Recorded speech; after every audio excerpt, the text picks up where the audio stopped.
क्या आप भी अपना माइंडसेट बदलना चाहते हैं? क्या आप भी दुनिया को बेहतर नज़रिए से देखना चाहते हैं? क्या आप हमेशा तनाव, चिंता और गुस्सा महसूस करते हैं और इन सब से छुटकारा पाना चाहते हैं? अगर इनमें से किसी भी प्रश्न का उत्तर हाँ है, तो आज की वीडियो आपके लिए बहुत ही महत्वपूर्ण साबित होने वाली है। अंत तक ध्यान से सुनिए। एक बार एक गुरु अपने शिष्यों को विचारों की शक्ति के ऊपर प्रवचन दे रहे थे। गुरु कह रहे थे कि अपने दुख के जड़ तक पहुंचे बिना उसे खत्म कर पाना असंभव है और इसके लिए सबसे पहले तो आपको अपनी सोच, चिंता और आत्मसंदेह को काबू में करना होगा। ध्यान रहे, आपकी सोच आपकी कल्पना से भी ज्यादा शक्तिशाली होती है और आपका मन आपकी असल खुशी का सबसे बड़ा दुश्मन होता है। ऐसे में जरूरत है आपको अपने सोच और विचारों को बदलने की। गुरु ये सब बोल ही रहे थे कि तभी एक शिष्य खड़ा हुआ और उसने गुरु से कहा, गुरुदेव, अगर दुख दर्द महसूस करने से बचने का तरीका है तो फिर दुनिया में इतने सारे लोग दुखी क्यों हैं? गुरु ने कहा, इसका कारण है दुखी रहने वाले लोगों का मन।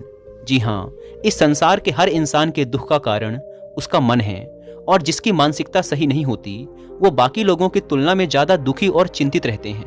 अब यह आप पर निर्भर करता है कि आप अपने मन को अपना दोस्त बनाना चाहते हैं या फिर अपना दुश्मन। आप किस तरह किसी परिस्थिति का सामना करते हैं, यह सब आपकी आदत और मानसिकता पर निर्भर करता है। इस दुनिया के हर सवाल का जवाब आपके ही अंदर छुपा है। इसे आपको अपने आसपास के लोगों में ढूंढने की जरूरत नहीं है। दुख दो तरह के होते हैं, शारीरिक और भावनात्मक। शारीरिक समस्याओं से पूरी तरह से बच पाना तो असंभव है, क्योंकि किस समय आपके साथ क्या होने वाला है इसे आप नियंत्रित नहीं कर सकते हैं। लेकिन भावनात्मक दुखों से बचा जा सकता है, जो पूरे तरीके से इस बात पर निर्भर करता है कि आप अपने भावनात्मक दुखों की तरफ कैसी प्रतिक्रिया देते हैं। आप या तो उस दुख को हद से ज्यादा महसूस करेंगे या फिर उसके पार चले जाएंगे। चुनाव आपका है। संक्षिप्त में कहें तो आपके भावनात्मक दुख का कारण किसी घटना के प्रति आपकी प्रतिक्रिया पर निर्भर करता है। आपके भावनात्मक दुखों की शुरुआत तब होती है जब आप एक नकारात्मक स्थिति को अपने दिमाग में लंबे समय तक बैठा के रखते हैं। यानी वास्तविक दुनिया में वो परेशानी उतनी बड़ी नहीं होती है जितना बड़ा आप उसे ज्यादा सोच कर बना देते हैं। हर इंसान के जीवन में हर दिन बहुत सी बुरी चीजें घटित होती हैं, जिनका कुछ लोगों पर बहुत थोड़ा असर होता है, जबकि कुछ लोग बहुत उदास और तनावग्रस्त हो जाते हैं। यहाँ पर एक बात जान लीजिए कि हर घटना के बाद अच्छा महसूस करने और दुखी होने के बीच का फर्क इस बात पर निर्भर करता है कि आप उस परिस्थिति को कैसे संभालते हैं। अगर आपने जान लिया कि मन कैसे काम करता है, तो आप यह भी जान जाएंगे कि आप खुशी पाने के लिए इसका इस्तेमाल कैसे कर सकते हैं और इस तरह आप अपने भावनात्मक दुखों से हमेशा हमेशा के लिए छुटकारा पा सकते हैं। शिष्यों ने गुरु से अगला प्रश्न किया, गुरुदेव, इंसान के दुख का असल कारण क्या है?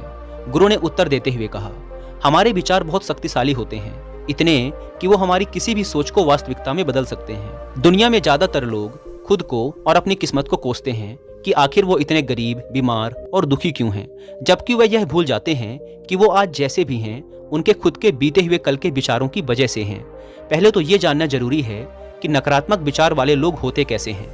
असल में उनका जीवन निरर्थक होता है।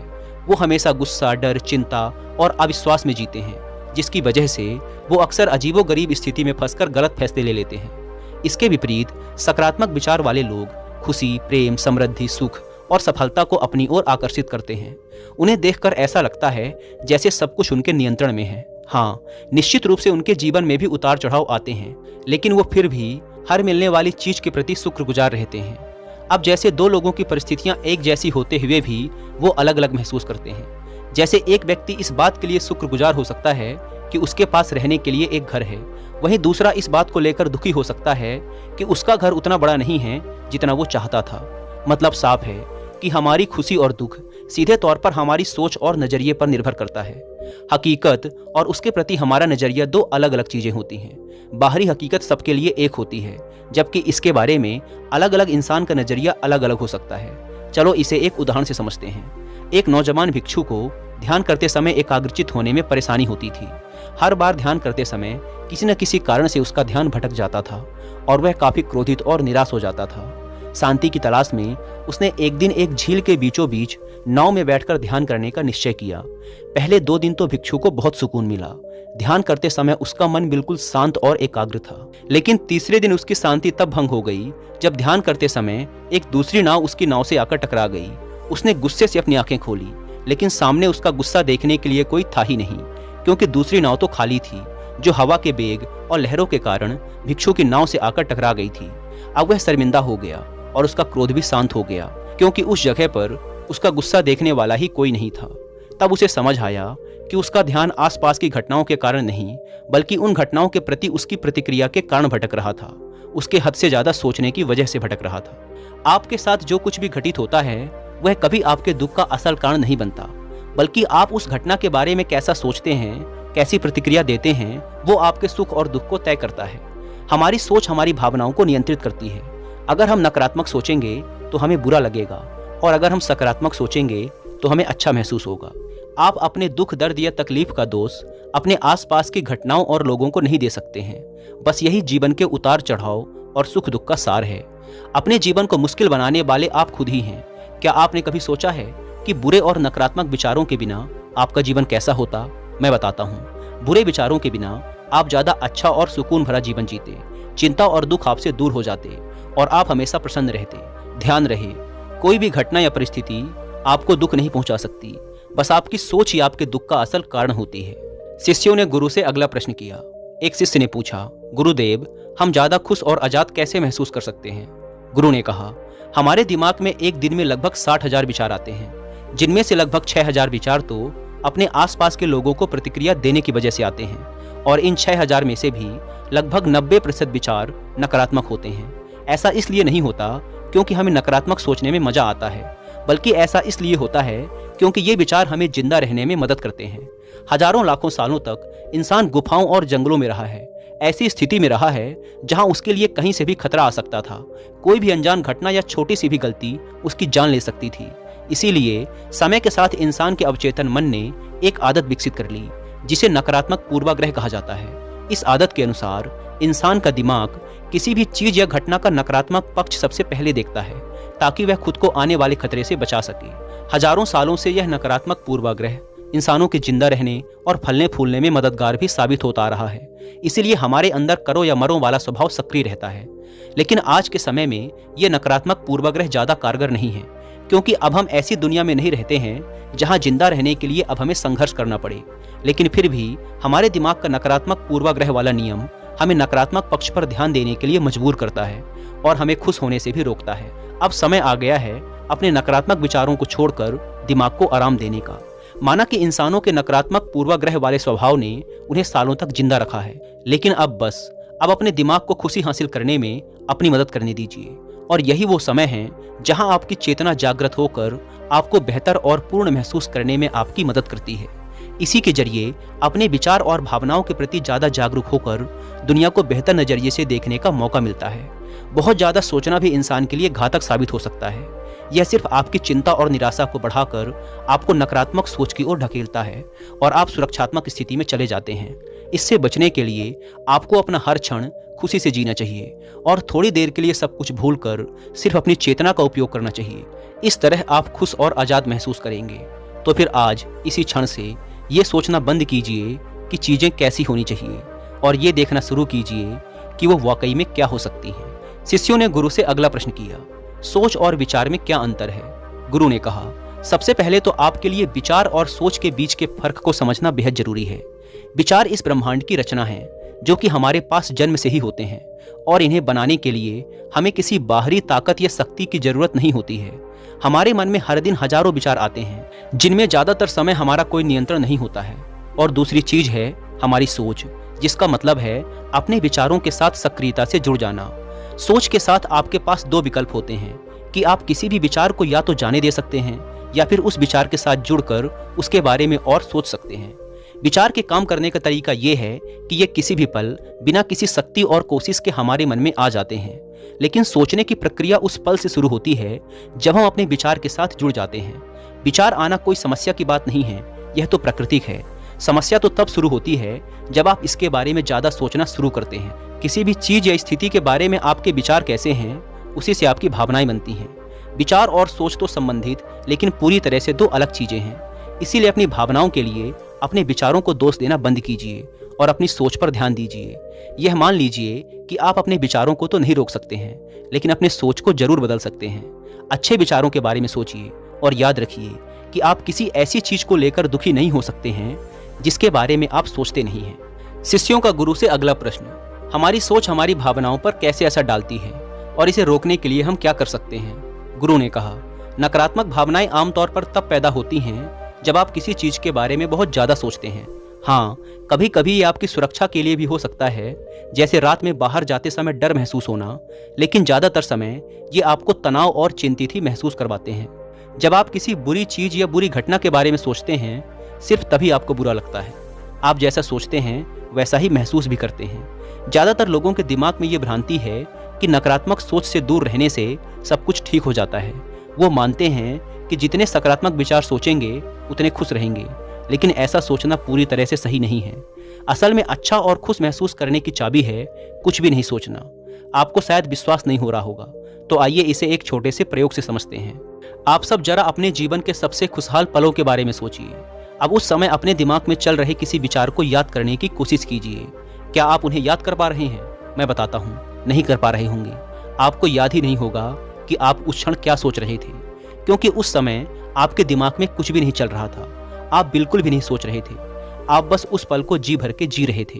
बात स्पष्ट है कि जब आप सोचना बंद कर देते हैं तो आप बस खुश रहते हैं, आप दोबारा से जी उठते हैं। इसीलिए याद रहे कि आपके दुखों की जड़ मन या नकारात्मक मानसिकता नहीं, बल्कि आपकी सोच है। आज अभी इसी क्षण से किसी चीज या परिस्थिति को अपने अनुसार बदलने की तनावग्रस्त प्रक्रिया से अपने दिमाग को आजाद कीजिए, और जो जैसा है उसे वैसा ही स्वीकार कीजिए। एक मंत्र जान लीजिए, आप जितना कम सोचेंगे उतना ज्यादा खुश रहेंगे। शिष्यों ने गुरु से अगला प्रश्न किया, ज्यादा सोचना कैसे बंद करें?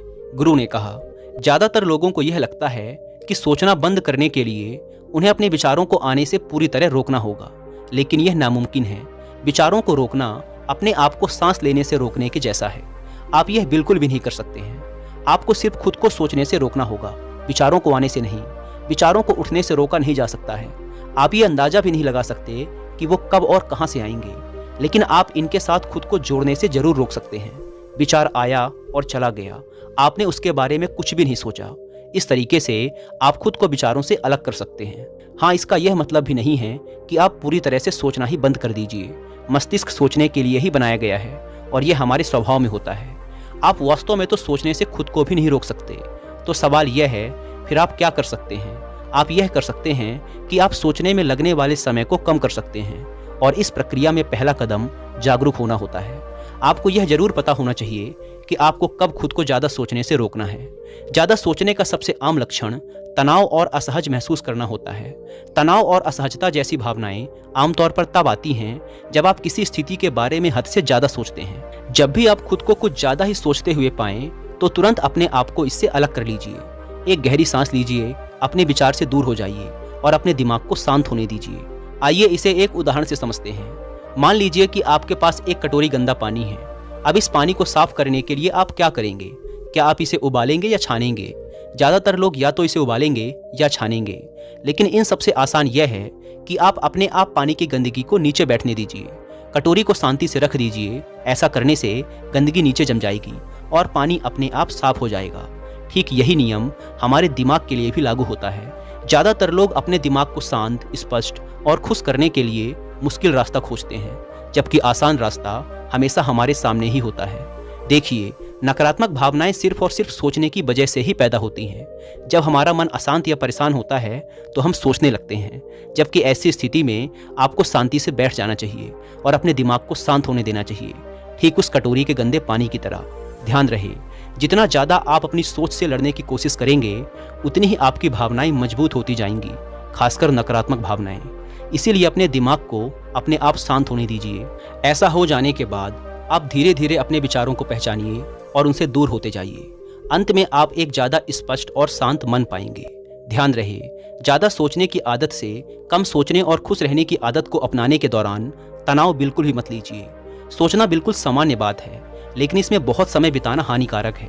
इसीलिए अपने हर पल को ज़्यादा से ज़्यादा जीने की कोशिश कीजिए। सोचने में समय बर्बाद मत कीजिए। हमेशा याद रखिए कि शांति पहले से ही आपके अंदर मौजूद है। आपको बस सोचना बंद करके इसे महसूस करने की ज़रूरत है, और यकीन मानिए, एक शांत मन आपको शांत और सफल जीवन की ओर ले जाएगा। शिष्यों ने गुरु से अगला प्रश्न किया, क्या हम बिना सोचे जिंदा रह सकते हैं? गुरु ने कहा, अपने जीवन के उस पल के बारे में सोचिए जब आप अपने काम में पूरी तरह से ध्यान मग्न थे। वो समय जब आप अपने काम में इतना ज़्यादा खो गए थे कि आपको अपने आसपास की ही कोई सुध नहीं थी। क्या आपको याद आया? अब जरा उस क्षण के अपने विचारों के बारे में सोचिए। क्या उस समय आपके दिमाग में कोई विचार था? मैं बताता हूँ, नहीं होगा, क्योंकि व्यस्तता के पलों में आप एक अलग ही अवस्था में चले जाते हैं, अपने काम में पूरी तरह से रम जाते हैं, और इसे ही अपने काम के साथ एक होना या प्रवाह की अवस्था कहते हैं। और यह तब होता है जब आपको अपने काम से बहुत प्रेम होता है, और इस स्थिति में आप सभी विचार और भावनाओं को भूल जाते हैं। जब कोई इंसान प्रवाह की अवस्था में होता है तब उस इंसान का ध्यान इतना गहरा होता है, यानी कि वो इंसान अपने काम में इतना मग्न होता है कि उस इंसान के दिमाग में उसकी उपस्थिति ही खत्म हो जाती है, यानी कि उन्हें खुद की मौजूदगी का भी पता नहीं रहता। इस अवस्था में ना तो आपको भूख लगेगी, ना ही प्यास, ना ही गर्मी और ना ही सर्दी। इस अवस्था में आपकी एकाग्रता चरम सीमा पे होती है, और इस अवस्था में आप जो भी काम कर रहे होंगे वो अपने आप होने लगता है, क्योंकि इस स्थिति में आपका अवचेतन मन काम कर रहा होता है और आप सिर्फ अपने काम पर ध्यान देते हैं। यह एक विचार शून्य अवस्था होती है, जहाँ विचार, चिंता और संदेह के लिए कोई जगह नहीं होती है। समस्याओं का काम ही हमें शांति और खुशी के रास्ते पर जाने से रोकना है, और किसी समस्या को पैदा करने में हमारी सोच और चिंता अहम भूमिका निभाते हैं।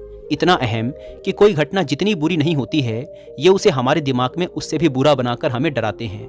हो सकता है आज के बाद अपनी आदत में बदलाव लाकर आप ज़्यादा सोचना और चिंता करना कम कर दें। आप नकारात्मक भावनाओं को महसूस करना कम कर देंगे, लेकिन आपका दिमाग फिर आपको सोचने और चिंता करने पर मजबूर करेगा, और ऐसा सिर्फ इसलिए होता है क्योंकि आपका दिमाग नए अभ्यासों से अनजान है। जीवन की शुरुआत से आप जो कुछ भी कर रहे हैं वो है सोचना और चिंता करना। अब जब आपने उन्हें अपने दिमाग से हटा दिया है तो आपको असहज और अजीब महसूस होगा, और जब दिमाग में कुछ नहीं होता तो कुछ गलत लगना स्वाभाविक होता है। ऐसे में आपको इस प्रक्रिया पर और खुद पर विश्वास करने की सबसे ज़्यादा ज़रूरत है। आप अपने दिमाग को बेवजह की चिंता और सोच से मुक्त ही रखिए।